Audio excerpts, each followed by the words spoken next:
अस्सलाम वालेकुम, क्या हाल है जी? ठीक ठाक। आज हम आए हुए हैं टेलर की शॉप पे, क्योंकि कुछ रोज़ पहले आपको हमने अपनी शॉपिंग दिखाई थी कपड़ों की, और वही कपड़े लेकर हम अनस्टिच टेलर के पास आ गए और मेजरमेंट्स के लिए हम अपना नाप भी ले आए कि वो ज़रा अच्छी सी स्टिचिंग के साथ हमारे ड्रेसेस जो हैं वो सी ले, स्टिच कर ले। और थोड़ी सी हमारी बहस हुई, क्योंकि वो पूरे 1 वीक बाद देने वाला था हमारे कपड़े। तो हमने कहा भाई 1 वीक की बात छोड़ो और हमें जल्दी से कपड़े देना। तो मैंने सोचा आपसे थोड़ी शेयरिंग कर लूँ, बातें कर लूँ।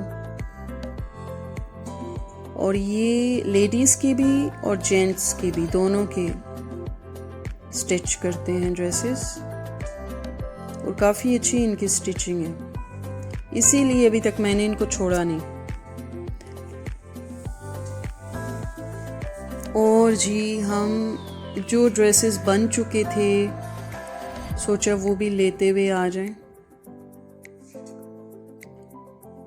वापस, और फिर घर जाके हम आपको इनकी नुमाइश कराएंगे कि देखें जी कितने अच्छे स्टिच किए हैं।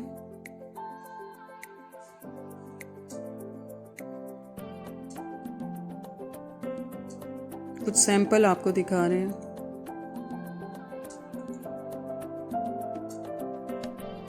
ये देखिए जी, बन के हो गए तैयार, अच्छी सी डिज़ाइनिंग के साथ। फिर आगे चले तो थोड़ा सा हमने कहा बुके की शॉप में भी देख लें, और ये एक नई शॉप खुली थी। अब चलते हैं अपनी बातों की तरफ।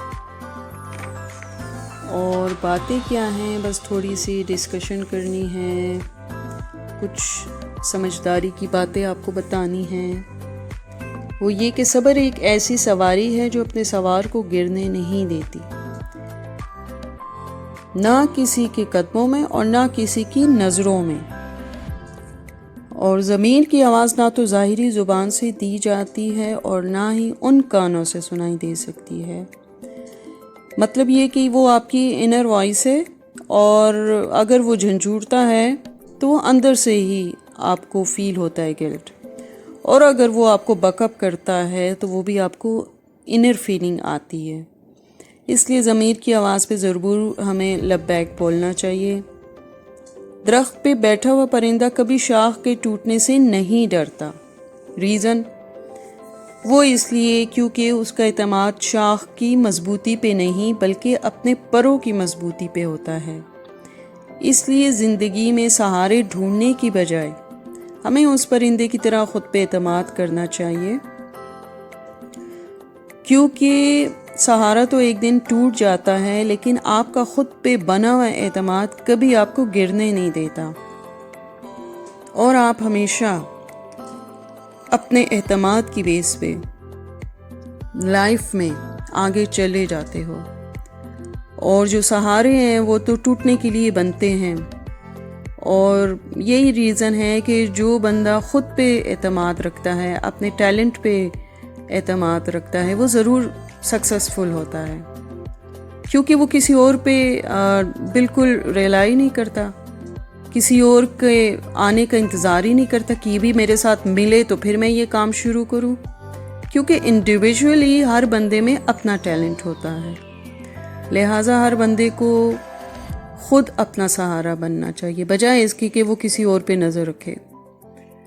और आपके रास्ते में किस तरह की मुश्किलात आएंगी ये आपके हाथ में नहीं है, लेकिन इन मुश्किलात से निकलना कैसे है ये ज़रूर आपके हाथ में है।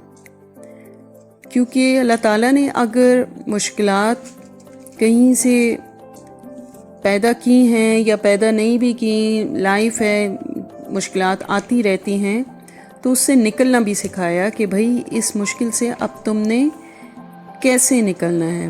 तो दोस्तों, जब परिंदा उड़ने की ठान लेना तो हवा को भी रास्ता देना पड़ता है। اس لیے کرو جو تم کر سکتے ہو، اور تب تک کرو جب تک تم کر سکتے ہو، کیونکہ جب تم تھک جاؤ تو ایک بار اور ٹرائی ضرور کرنا۔ زندگی میں کبھی بھی ہمت نہ ہارنا۔ اگر تم وہ کام کرو گے جو آسان ہے تو تمہاری زندگی ضرور مشکل ہوگی، لیکن اگر تم وہ کام کرو گے جو مشکل ہے تو تمہاری زندگی آسان ہو جائے گی۔ I believe so 101%۔ ہمیں ہمیشہ اپنی ایبیلٹی پہ یقین ہونا چاہیے، کیونکہ کام کوئی آسان نہیں ہوتا، اسے ہمیں خود آسان بنانا ہوتا ہے، اور ہارڈ ورک بہت کاؤنٹ ہوتا ہے۔ آپ کی اسٹیبلٹی، مستقل مزاجی، جس کی وجہ سے آپ کو ایک دن سکسیس ملتی ہے، اور جب آپ ٹھان لیتے ہو کسی کام کے کرنے کی تو پھر ہوا کو بھی آپ کو راستہ دینا پڑتا ہے۔ اٹ مینز کہ کوئی چیز مشکل نہیں ہے۔ اور میرا تو لائف کا موٹو یہی ہے کہ جب آپ سیکھنا چاہو، آگے بڑھنا چاہو، راستے خود ہی بنتے چلے جاتے ہیں۔ اللہ تعالیٰ کی طرف سے بہت سارے ایسے لوگ آپ کو مل جاتے ہیں جو آپ کی ہیلپ کرتے ہیں، آپ کی انفارمیشن میں اضافہ ہوتا ہے اور آپ آگے جاتے ہو۔ تو سب سے پہلا اعتماد ہمیں اپنے پیارے اللہ کی ذات پہ ہونا چاہیے، اس کے بعد اپنے اوپر یقین ہونا چاہیے کہ ہم یہ کام کریں گے اور ہم کر سکتے ہیں۔ تو اسی یقین کی بیس پہ ہم سب کچھ کر سکتے ہیں۔ اور اگر لائف میں ایک موٹو نظر آ جائے کہ ہم نے یہ گول اچیو کرنا ہے تو سمجھیں آپ کی لائف بن گئی، کیونکہ تھوڑا سا ویٹ کرنا پڑتا ہے، اس کے بعد آپ کے پاس وہ سب ہے جو آپ چاہتے ہو۔ تو اسی کے ساتھ میں لاگ کا اختتام کرتی ہوں، پھر حاضر ہوں کہ ایک نئے لاگ کے ساتھ۔